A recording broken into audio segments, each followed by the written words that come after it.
In that now. Okay. All right. Hello, everyone. I'm Tom Donaldson with FASD United. I'm in our Washington, D.C. office, and hello to you today, this late October day.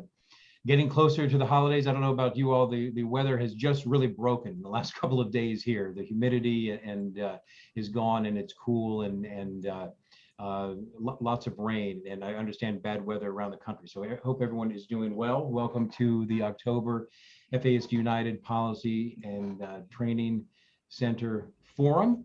Of course, we're going to have an update on everything that's happening, appropriations, FASD Respect Act, authorization legislation, and a lot more. There have been some developments, so you'll hear about all that.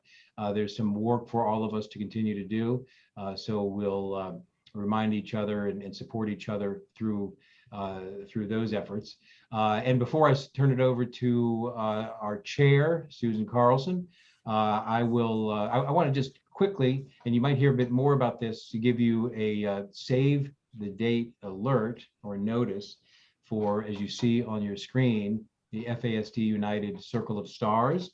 This is going to be a 1-hour virtual celebration, awards recognition, sort of a celebration of our community and our field and the hard work that we do on Friday, December 3rd, Eastern time that evening, 8 p.m.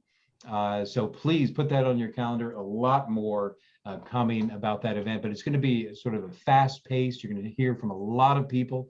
I think learn that much more about what FASD United is doing and what we have in store for you, and hear from people, don't worry, not just me and the FASD United colleagues, but other leaders from across the field. So make a note of that.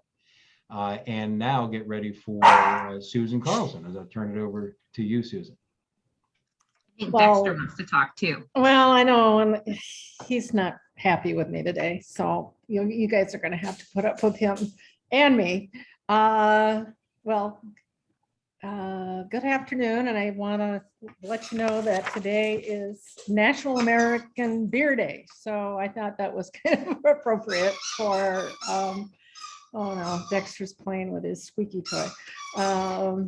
But yes, as Tom talked about, we do have some updates. You know, there's a lot going on in Congress, and we're not the top of their list, unfortunately. But we do have some status updates, so we'll just quickly get into those. And we have good news, and we put that at the top of our list. We did get the technical assistance back from Department of Health, Human and Services, and I loved this cartoon because we all know this, that making laws in legislatures and Congress is like making sausage. So now we start, that sausage making. I frankly had not looked at the bill after all the time that we spent, tweaking language. I really haven't looked at it since it was introduced. So it was, and so it'll be interesting as we go forward. And a lot of the changes, Jen, you can go ahead. So the first comment is from Anna from Senator Murkowski's office, the Health LA, and she says majority of the recommended edits are helpful and could be easily included. And I would agree with Anna on that. A lot of them are legal, technical, but there were a couple that were I would call more policy. And one was if you have read the bill, we consciously put in language that a lot of these programs be FASD informed. And there's actually been some journal articles on what exactly that means, but it's new to the legislative, it's never been in statute. So they recommended, and this is from their legal counsel, either strike it or substitute scientifically informed. And we don't know really what that means. I know that gets us maybe into the discussion that we've had with evidence-based and practice-based evidence. And so we want to make sure that whatever we do, that we keep the intent and we don't lose the FASD informed. That is like the heart of this bill, that programs be FASD informed. And there's actually some really good journal articles on what that means. Kate has just joined us, and I might just turn it over to Kate to talk about the appropriations before I get into, and because unless we want to wait until we're done with the bill. Kate, are you able to? I'm here. Okay. Can you hear me? Yeah. You want to just talk a little bit, because we did get the Senate appropriations bill, just kind of go over where we're at with appropriations requests. Okay, so just as a little bit of government 101, for those of you who aren't really familiar with the way federal legislation works, there are two types of legislation. One is authorization legislation, which authorizes the government to do certain things. And that's what we're dealing with the FASD Respect Act. That is an authorization bill. It authorizes the Department of Health and Human Services to do the kinds of things that we've been talking about. And there are about 12 standing committees on each side of the House and Senate, and they divvy up jurisdiction to authorize legislation within that policy jurisdiction. Then there is the appropriation process, and there is a House Appropriations Committee and a Senate Appropriations Committee, and they have subcommittees, and they divide up the governmental jurisdictions within those subcommittees. So so you can think of it as an authorizing bill authorizes you to do X, Y, and Z. The appropriation bills provide the funds to do X, Y, and Z.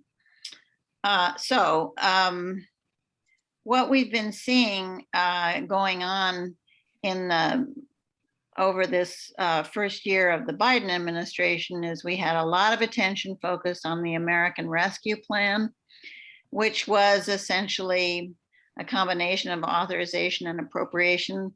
It was authorizing programs and spending, and then the spending attached to it, all of which was what they call emergency spending.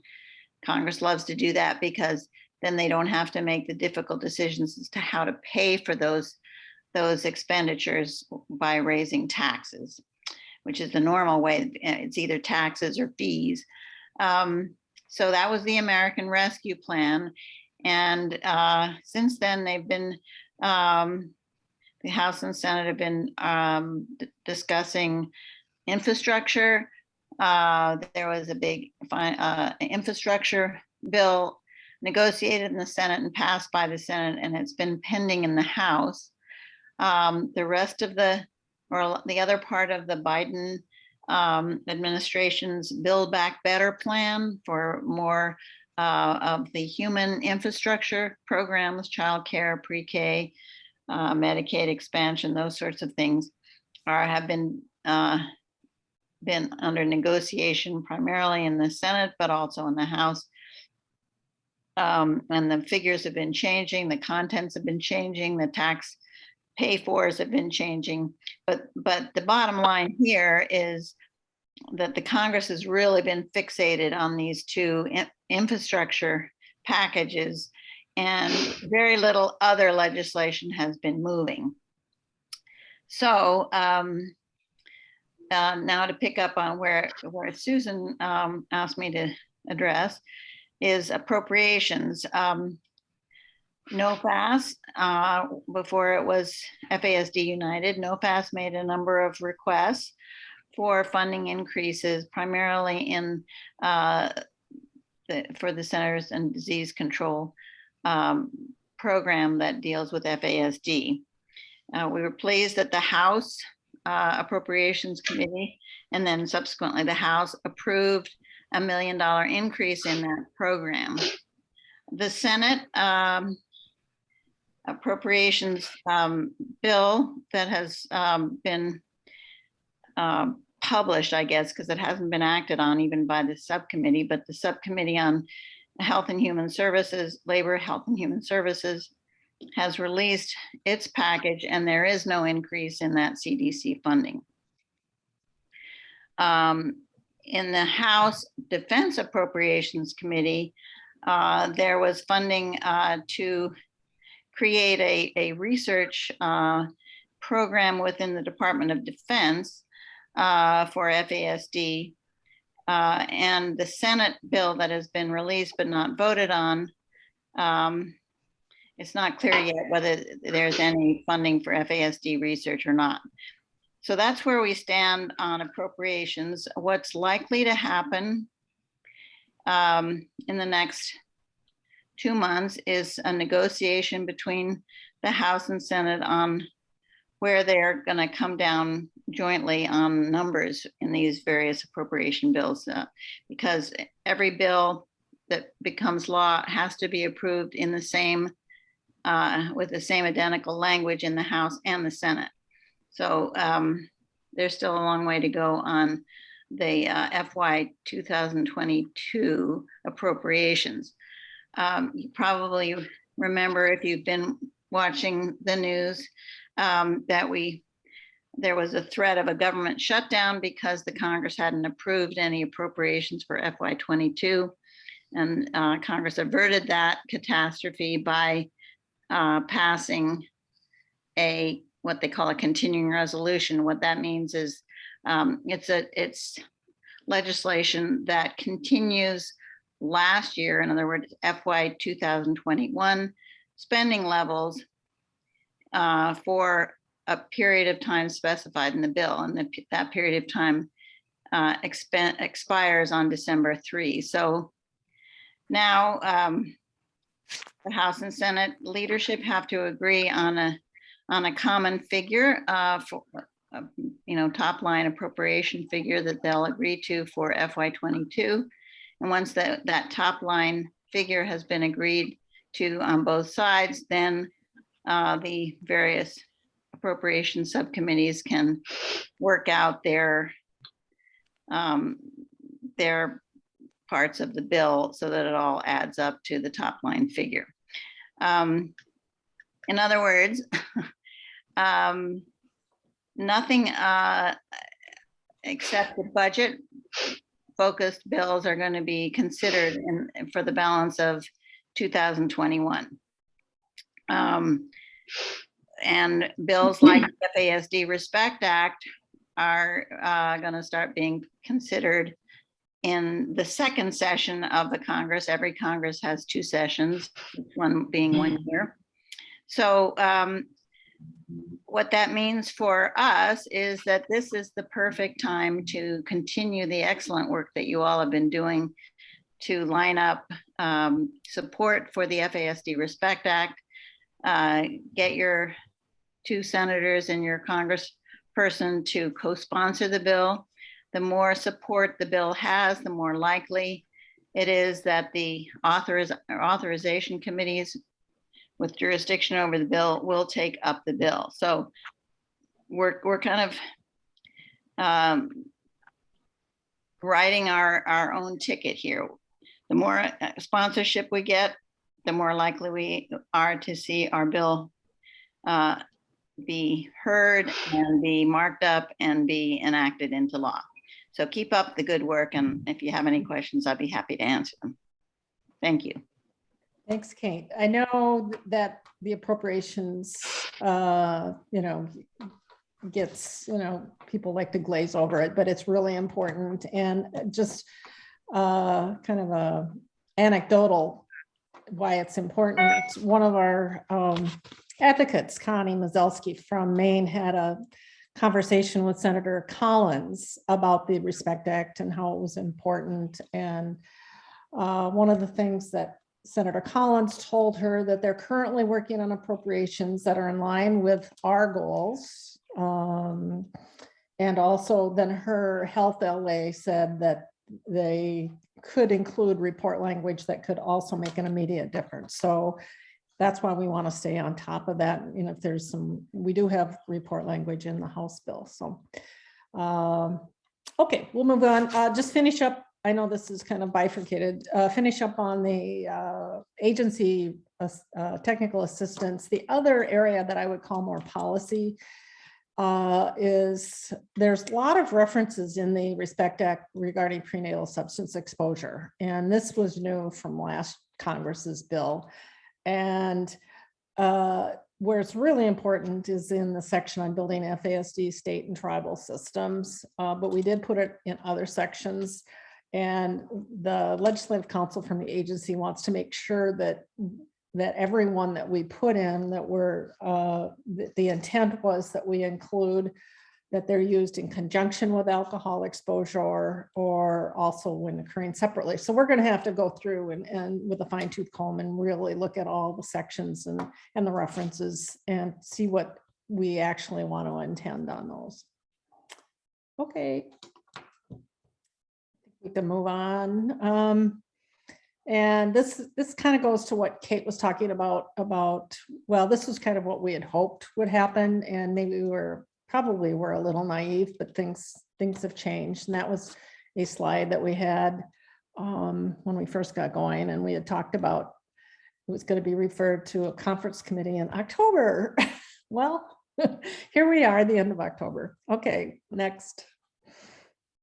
Reality check. And I think Kate gave us a good reality check. And there's just, this is this whole thing is not, it's an art and a science. And so we've been learning along the way, and we hope that you all also begin to learn how we make these sausages. And so the bill was introduced, if you recall, the end of June. And so we're looking now, our February, March for the bill to be heard in committee, and we've made that ask in the Senate, and we'll be making that ask in the House.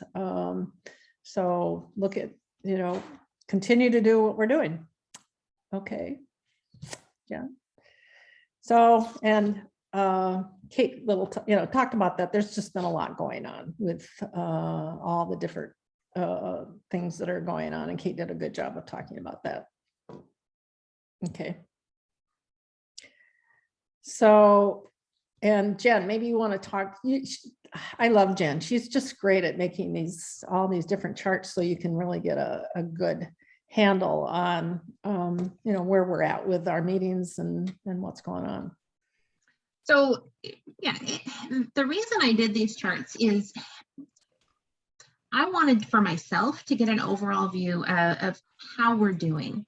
And for any of you that have been working on FASD legislation over the years, you would know that we actually have had more meetings and more support than we really ever have on FASD legislation. So don't let these pie charts get you down.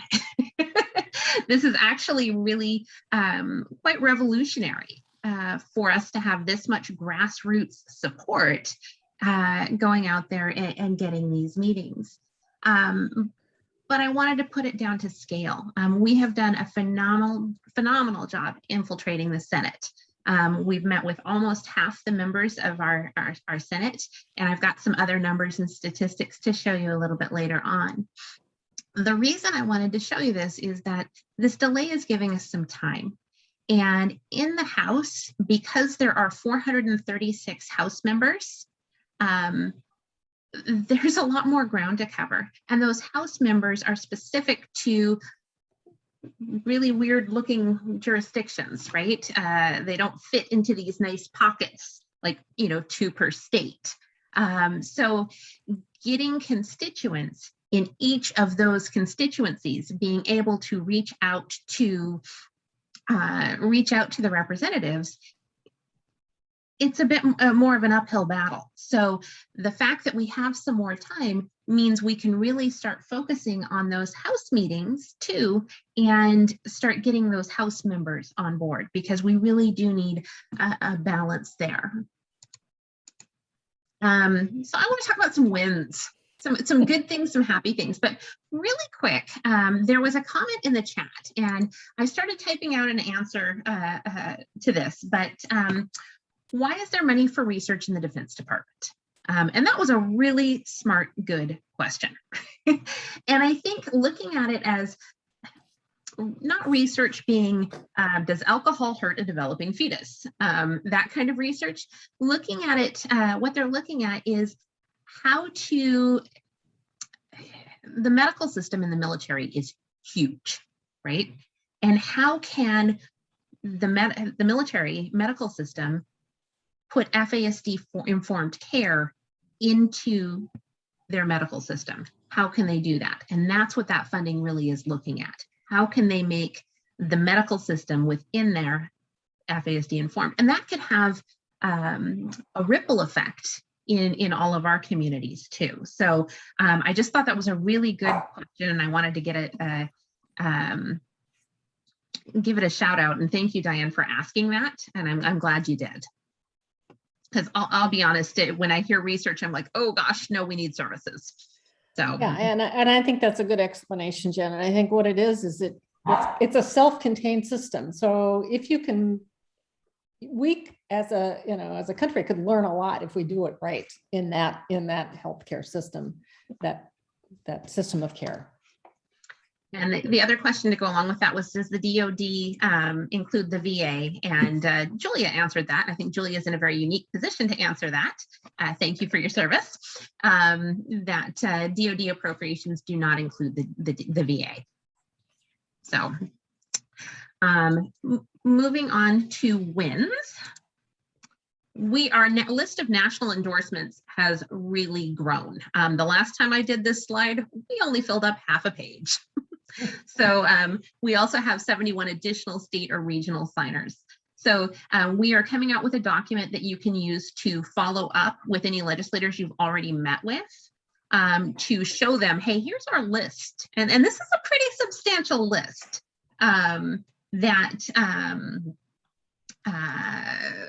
pretty substantial list of organizations, and it's pretty heavy hitting organizations that are supporting the bill. In addition, I am working on getting a regional sheet for each state of who's done the support in each state. It's just taken me a little bit on that. So if you need it more quickly for something that you're working on directly, just email me and I'm happy to provide you with that list. So that was a win. We are approaching 150 meetings.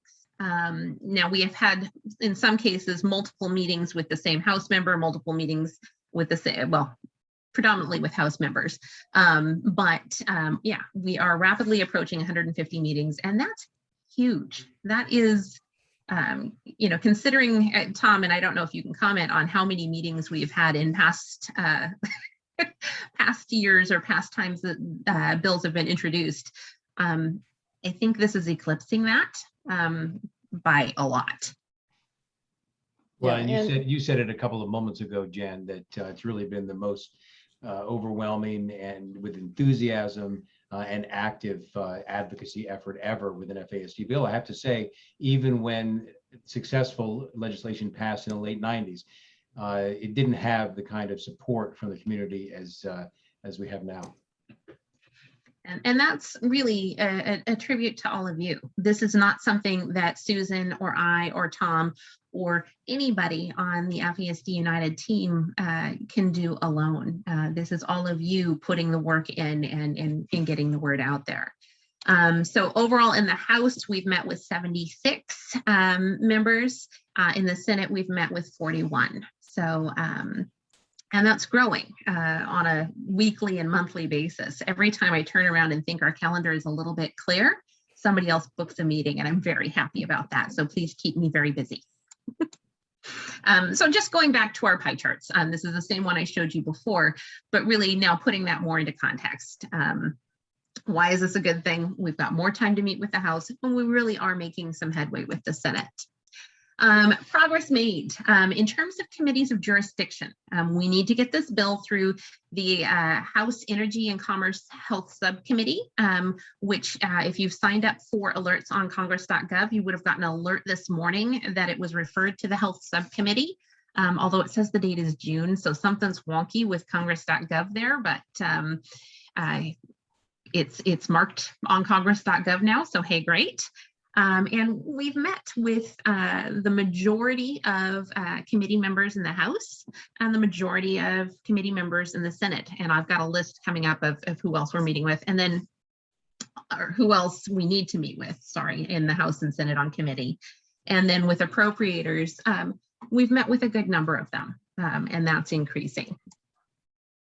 So committee members, who are we missing? On the Senate side, this is the Help Committee. On the House side, this is the Education and or Energy and Commerce Health Subcommittee. And so if you just go down by state, and here's the thing, and I'm going to call on Melissa Jacobus-Cook and just point her out really quick. Melissa's decided to single-handedly blanket the state of Georgia. And and so you don't necessarily have to be within the constituency to reach out to a legislator. They like that. It's preferred. It's better. But you can totally get those meetings just by being in the state. Yeah, just want to give a shout out to Melissa there for really blanketing the state. She's got a couple more to go. So if you're in Georgia, I want to give her a hand. I know she could use the support, but you know, just taking a look at the states, these are the ones we really need to hit. We have a slight correction. That's not Minnesota. It's, I think you transposed under the Senate. It's not, that's New Mexico. Oh my gosh, I did. I'm sorry. You did. That's okay. Yeah, it is New Mexico. I thought we're doing okay in Minnesota. Yeah, Minnesota, you're covered. You're good on the Senate side. So yeah, so if you were in one of those states on those committee members, we'd love to have, you know, get those meetings scheduled. And it doesn't mean that the other states aren't important. No, absolutely does not mean that. But if you are in one of these areas or you know someone in one of these areas, these are the ones we really need to hit. Yeah. So in the Senate, looking at the states where we have co-sponsors or where we've met, you can see where we've got coverage so far. I do have meetings coming up with South Dakota. So that is on its way, and we just booked a meeting but that's on the House side in Wyoming. Wyoming, yeah. But so we're working on that. But so the pink are the ones where we've met, had contacts, and the teal are sponsors. Yeah. So we want to turn this map teal. Exactly. And if not teal, at least pink. No teal. All right, teal. We'll go with that. I'm just going to check the chat really quick and see if there's any questions going on here. Yeah. Okay. So from Barb on Zoe, we haven't heard. Now I don't know what's going on with Congress.gov, because I talked to Patrick from McCollum's office, and he gave me 4 congressmen that have signed on, but they haven't been officially through Congress.gov. So, but Representative Offkin wasn't one. Now I had talked to Judge Edwards to do that, and I'm glad he did that. And so we're hoping that Zoe will go on the bill. Yeah. So on the House side, we've got, why am I missing my House map? I'm very sorry. My House map is missing. So on the House side, we did add Representative Kahale from Hawaii last month since our last meeting. And we did have a slew of folks come in September for FASD Awareness Month. So what happened to our senators on the bill? Did we lose? I moved too fast. My apologies. That's okay. Oh, there's my house map. Okay, Senate map, house map. There we go. There we go. Yeah, so our house, we did get Nebraska on, we got Iowa on. We are adding South Dakota and Wyoming, and it looks like from Carl, Montana. So it's coming along. It's coming along. Again, we want to turn them teal. Yeah. So yeah, sponsors in the House, we added Angus King last month. Shout out to the And- Maine advocates. I mean, they've Yeah. gotten everybody now. We had a meeting with a congressman, and they want to make, what was the congressman? Golden. Yeah, so that's the last one in Yeah, I Maine. think Maine might be sweeping their state. They may be, yeah. Yeah. So what's next? Again, more co-sponsors. We want to get the co-sponsors on. And again, that's 2 senators, 1 rep. But if you want to reach out to more than 1 rep, that's okay. Sometimes you can't get through the representatives' websites to book a meeting if you don't live in the constituency. If that happens, please email me, because I can give you the email address for the Health LA for that individual representative, and you can reach out directly to that Health LA and see if you can get a meeting booked there. Sometimes people have been a little bit more successful with that. But again, the more support we have, the more chance we have the bill of going through committee. So 3 steps: contact your senators, contact your rep, collect signatures from organizations. And there's all kinds of resources on the policy site to be able to do that. There is a letter to the editor posted up there. There's social media resources that are non-branded. So you can use them for whatever organization you want to use them for. And then signing on to organizations on the FASD United, I owe another $1. My joke is that every time I accidentally say NoFast instead of FASD United, I owe $1 to charity. So I am up over $300 now. And that's going to FASD United, right? I'm really bad at this. I'm sorry, I'm learning.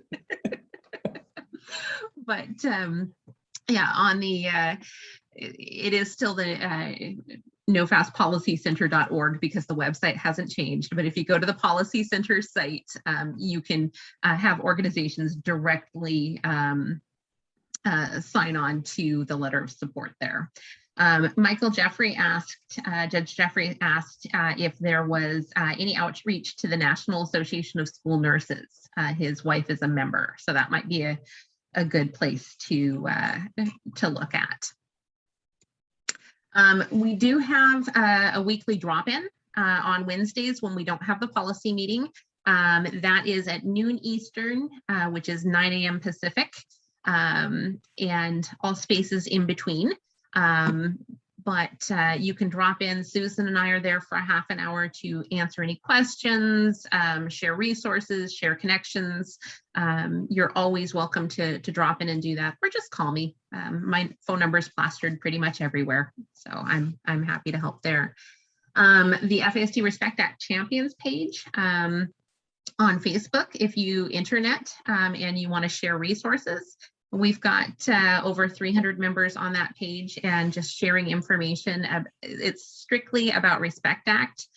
So it's not a support page. It's not anything like that. It's strictly about getting the act passed. So if you have any questions, you're wondering how something is working in one state, or you want to share information with another state, this is a great place to do that. So the kinds of things that we can help with, and I know so many of you have been on a lot of these calls, so you already know this, and I apologize for the review, but there are a few new people on here. And so number one, if you have questions, you can go to nofastpolicycenter.org, and that has a tab for the FASD Respect Act, where you can pull up any information you might need on the act. We can give you support if you want to change, modify, or in some way do something different with your state leave behind document, because you have different information that might be more appropriate to your state. We have template information for reaching out to your legislators, cut and paste. That's the easiest way to go about it. You obviously are welcome to customize and connect with your legislators in any way you want to, but we want to make this really as easy as possible. If you do get a meeting with your senator or your representative, and this is not something you do on the regular, like most of us, and something that you might need a little help or support with, we are happy to arrange a practice call and go through, here's what it might look like.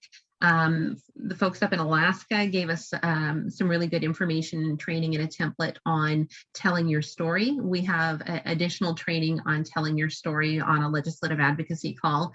If you want that I can give you access to. And then additionally, beyond that, we had a group that did a phenomenal job on one of their calls that we then went back and had a group of volunteer actors recreate.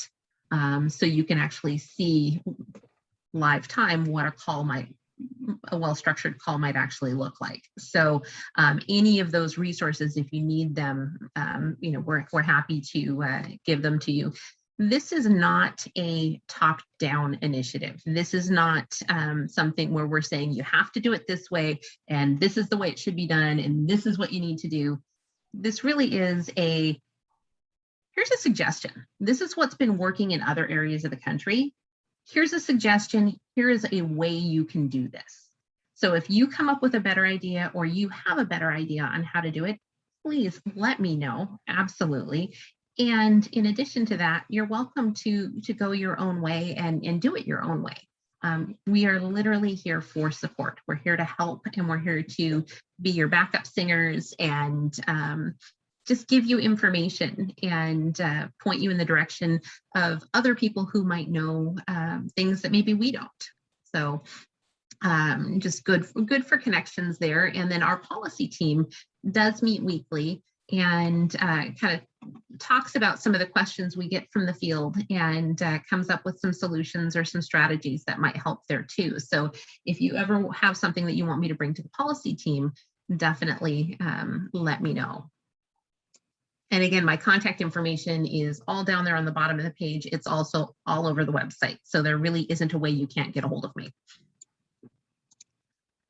So we wanted to give a little bit more information about caucuses because as we're getting more reps and senators supporting the bill, this is another strategy that we can use to kind of broaden our reach and get more coverage. So Susan, I'm going to pop this one over to you because you are more well-versed in this. Well, and I don't know that I know any more than you know on this. This is from, and maybe Kate does. This is from Wikipedia. There are congressional caucuses, and it seems primarily when you start looking at it that they're more in the House, and Kate certainly can know historically. We did have an FASD caucus at one time. There was a Minnesota Congressman, Jim Ramstad, was co-chair of it along with Representative Pallone. It no longer exists. There are many caucuses on all sorts of subjects, but we thought that there are caucuses that have a subject area that would intersect with the RESPECT Act. So it would be a good way, I think, for advocates to look at that list and see if their member is a chair or co-chair. Let's see, why don't we look at the next slide, Jen? Oh, here's a few. And then you can Google these different ones and see who the members are, but these are a few caucuses of interest that the Congressional Caucus on Adoption, there's probably a Foster. And so see who the members are, because if we can, and I've been working with one with, well, I don't know if his is a caucus, his is more of a task force, Representative Trone, who was the author last Congress, and he's from Ohio, and he hasn't gone on, but there's a whole number of members that if the caucus hears it and supports it, then you get a whole list of people, members that might join in. So we thought that might be another way we're going to pursue, and it would be a good way perhaps for, advocates around the country to do as well. And just taking a step backwards, I noticed that Representative Tonko is on there. Representative Tonko verbally committed that he would sign on to the bill. We haven't seen him on congress.gov yet. Representative Thompson verbally committed in person that he would sign on to the bill. Haven't seen him on congress.gov yet. Representative Jamie Raskin verbally committed to sign on to the bill. Haven't seen him on congress.gov yet. So you are going to see more members of these committees start showing up as co-sponsors. It's just, it takes a while to get it through congress.gov. Yeah, and I said there's the question whether the list of the caucuses are on the website, on our policy website. We just put this together this morning, so they're not, but we did put, there's that PDF will take you to a list of all, it's a document that lists all the different caucuses. And I will list that, I'll put that on the website. And Jen will put that on. Yeah. And things you can ask of a caucus chair or members of a caucus is to ask them to bring the bill up with the caucus.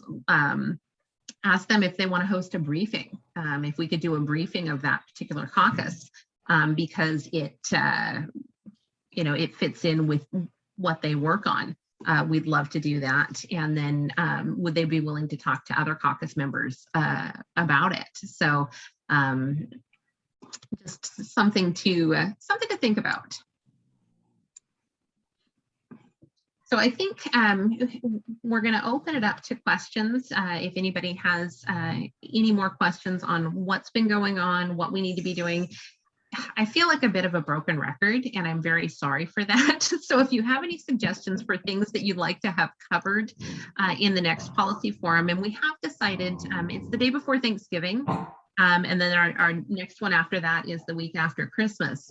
But we're going to go ahead and hold to the schedule, and we recognize that maybe everybody might not be able to be there, but we'd really like to make sure that these are usable. We're giving you good information, and this is a good use of your time. So if you have any suggestions for how we can make these forums better or more applicable for you, please reach out and let me know, or let me know in the chat. Teresa brought up a really good point, and we were talking about this morning. The FASD caucus, because there used to be a fetal alcohol caucus, and unfortunately the person who chaired is no longer with us, and the caucuses are formed really by the interest of the legislators, so we can push on that and we can try and get that going, but it's another thing we need to be lobbying for and asking for, and I think the interest in this bill is something that will help with that. The other thing too is that if we are approaching the caucuses that are adjacent to FASD, so judicial system, foster care, drug and alcohol use, maternal child health, things like that, I think we're automatically going to start getting that coalition put together of people who might be willing to form a caucus and might be willing to listen. Yeah, and you would think there might be one on prenatal substance exposure, but there's not. So that we may, think about that and broaden it to include. Then you bring in those that are interested in that, and then you educate them about FASD. Yeah, and that's a question that comes up a lot. Is that fine point of balance between looking at prenatal substance exposure and looking at prenatal alcohol exposure, because for all of us, we know that it's more common, like we know, but how do we bring in those folks that are simply concerned with the opioid epidemic and don't think that one step further? And do we do that by having a separate thing, or do we do that by including our message into their existing messaging? And that's I think that's a big topic to discuss. How do we do that? Well, and I think it makes sense to have them as part of the group, because then they become educated, and that's been the beauty of all these meetings. Because I know when I was doing some, last Congress, there are a lot of members of Congress and they've supported a lot of funding for neonatal, and they have not heard the message that alcohol causes far greater harm than all the drugs combined, or at least the latest research tells us that. So I think the more that they can be exposed to, and educated on that, the better for, our cause. So I'm going to ask for a show of hands. If you look at the bar down at the bottom of your screen, you should have a way to raise your hand, or you can just raise your hand in person. But can you raise your hand if you have reached out to both your senators?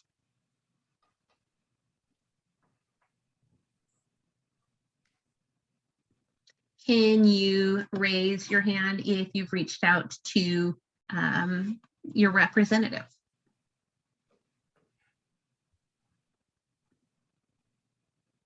So what I see, and this is actually a really good thing, is I see people that are interested enough to want to be here for an hour that may have not, or maybe they just didn't raise their hand, and that's okay too, that may have not had the opportunity yet to connect with their two senators and their representative. And so that gives me hope, because if we've been able to do this much without every single person on the call having done that already, look at how much more we can do. Right? Just with the people in the room here today. So thank you for doing that. And thank you for what you're going to do in the future. Any other questions that we have at this point on the bill, or on activities around the bill, or even on the rebranding? I'm happy to let you go 10 minutes early and get 10 minutes of your life back if that's what you'd like, and feel free. But just wanted to connect and see if there was any other questions. And I see lots of hands up, but I think those hands up are left over from when I was asking questions before, so I wouldn't know who to call on. So please feel free just to speak out if you have one.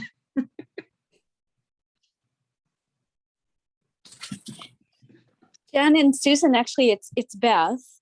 Hi, And Beth. the Hi, last Beth. I saw both of you, hi there. I've been watching and listening as much as I can over the last couple months since we were together with Senator Burr's legal legislative aid and for the health committee. And I just didn't know if there's anything else that I should be doing now with her. Should I be getting in touch with her again? Should I get another meeting together? What should I do to follow up? Because I know that we're all very excited because she's attached somehow to Senator Burr. Well, So, and I'll just take that quickly, because Connie Mazelski did, when she talked to Senator Collins, that was one of the, because she said, well, I've got 10 minutes with her. What can I ask? And we said, and so we talked about it at the policy team meeting, and we said, ask Senator Burr to go to, well, because he's ranking member, he may not go on the bill, but to work on getting a hearing on the bill. So, and Senator Collins did commit to doing that to Connie. So I think following up right now would be timely. Beth. That sounds great. I wasn't Mhm. sure if others had followed up but I'd love to be able to do that, because we're starting to plan some more things in North Carolina. So thank you for that, Susan. Thanks. You're welcome. and I think having Senator Collins reach out to Senator Burr too is a very helpful thing. Yeah. Senator to senator absolutely works. I see Frances with her hand up, but first I just wanted to address a question, if that's okay, from the chat. We've run into reps and senators who have not responded to our request for meetings. Any advice? Keep trying. They have, and it's been interesting talking to the LAs that are a little bit more chatty. as we've been going through this, and then talking to the LAs for the bill authors. And they've universally said they have never sat through a Congress quite like this one. It's just insanely busy. So to give you an example, we had a legislator who had committed to being on the bill. And until Susan reached out to them and said, hey, we haven't seen you on the bill yet, what's going on? It just kind of fell through the cracks. So I would say be squeaky but polite, be persistent, because they do need to meet with you, and they will. I know Melissa's been squeaky yet polite. Carl's been squeaky yet polite. There's a number of you on here that have just kept at it, and every so often sending an email, making a phone call to their office if you've got a constituent in their area that's willing to reach out to. Sometimes more than one person can reach out. We've had that happen before where two people in the same constituency have booked meetings with the same representative on the same topic, and it's actually worked out really well. So I would say just be persistent. Yeah. So I see a question from Barb on Congressman Eshoo, and there was a letter that came from her office supporting the bill and that it would be heard. And we're making that request to the committee, but she said as, as chair of the subcommittee on health, she cannot be a sponsor. So, but she is supportive of the bill, so which is huge. I mean, that's great because she's the chair of the committee. And so I think she put it in writing. And she put it in writing. And so frankly, I think and we've been told this, that the House likes to have the hearings and Senate, so I think, and I'm just going out on a limb and I have no knowledge at all at this point, but I think the likelihood of having a hearing in the House may be greater than in the Senate. We'll see, but I think we're looking at, maybe January, February to have that hearing. Of course, every time we say a time. Yeah, so don't pay any attention to what I'm saying. So maybe we're done with that, but I mean, I think I would be more discouraged if I didn't see progress. And, Yes. and that is something that we're absolutely seeing is progress. So, Francis, we had some confusion at our California meeting about one time you and Susan said, we're not wanting to overload on Democrats. So Barbara Lee, keep in touch, but don't push too hard. And then somebody else was saying, no, the message now is really try to get her actively signing on. Question. Right. So I think we are trying to maintain balance, but by the same token, I think Barbara Lee has kind of been sitting in the background for quite a while. And she was really favorable to it. So I think bringing her on whenever she wants to come on. Yeah, absolutely. I would say if pressure is going to be put on her to sign on, that pressure really coming from us doesn't mean much to them. Coming from the constituent, right? That's the meaningful piece. So I don't want to discourage you in any way from bringing any legislator on. And I apologize if that message was maybe not as clear as it should have been. Yes, we want balance between, because it is a bipartisan bill, it's a bipartisan issue. But yeah, I think having her on the bill would be a big win. And especially in California, because it's predominantly a Democrat state with your legislators. And Kate had like to add something. Don't forget that the chairperson of the subcommittee, Anna Eshoo, is from California, and so is the Speaker of the House. So the more California members who are on the committee, there are two more California members on the Health Subcommittee, Congressman Ruiz, who's a doctor, and Congressman Cardenas. are both on the health subcommittee, so go for it. Thank you. The more the merrier. And Senator Sullivan in Alaska, I know, I believe it was Terry Tibbetts was working on Senator Sullivan in Alaska, just to answer that question. So you may want to connect back with that group and see kind of what the outreach is there. But so far they have not had, have not been able to get his support. But there has been outreach made, is my understanding. Any other senators or representatives you want to know about?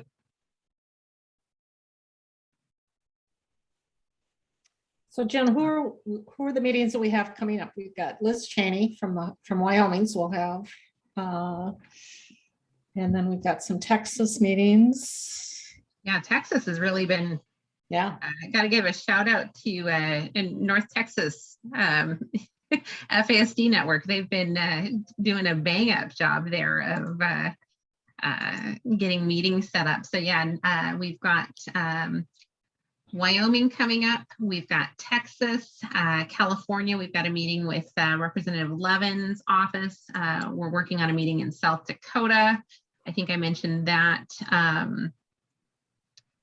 And I'm noticing a trend now too, that our legislators are starting to book meetings out like 2 weeks out, as opposed to, oh, we can meet with you this week, or we can meet with you next week. So I think their schedules might be, they can see a little bit more into the future, so they're able to schedule a little bit further out into the future at this point. yeah, we've but been that is a fortunate in trend. getting the meetings like within a week of most of them. It seems like all, you know, within the week. Yeah. Yeah. So we're just seeing a little bit of a shift there.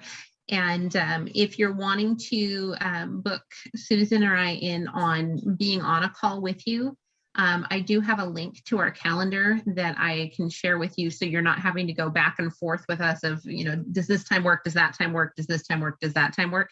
Because that can be a little labor intensive. So we are at the top of the hour. I'm happy to stay on for a couple of minutes if anybody has any additional questions, but I really want to thank everybody for being here. I want to thank you for your advocacy. I want to thank you for your questions. And thank you for asking if something doesn't make sense or if something isn't being done the way you think it should be done. That feedback only helps us get better and helps us push this forward better, because this is a community push, not a Jen push. Or even a Susan push, or even a Tom push. You know, this is an all of us push. And so I really do hope that you'll reach out if you have questions. Thanks so much. Thank you. Thanks, Jen. Excellent. Thanks, everyone. Thank you. Thanks, everybody. Thanks, Well, everybody. And see you next month.